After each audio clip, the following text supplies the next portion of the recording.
फ़ा की गोलाई के बारे में पूछा जा रहा है। तो ये पहला इसका ये है, देखें इसको हल्का सा ये, फिर इसको ऊपर ले आएं हल्का सा, एक कद के बराबर, और फिर इसको नीचे लाएं यूँ। सही है, दोबारा देख लें।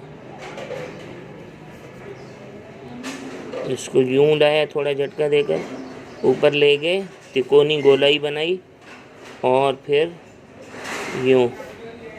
अब क़ाफ़ बनाना है तो ये सीधा होगा, फ़ा बनाना है तो ये इस तरफ होगा। अब क़ाफ़ और फ़ा लिख कर दिखाते हैं। ये फ़ा,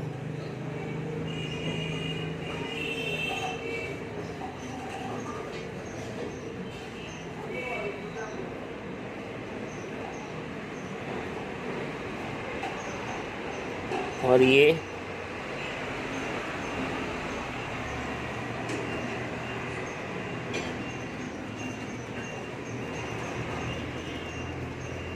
क़ाफ़।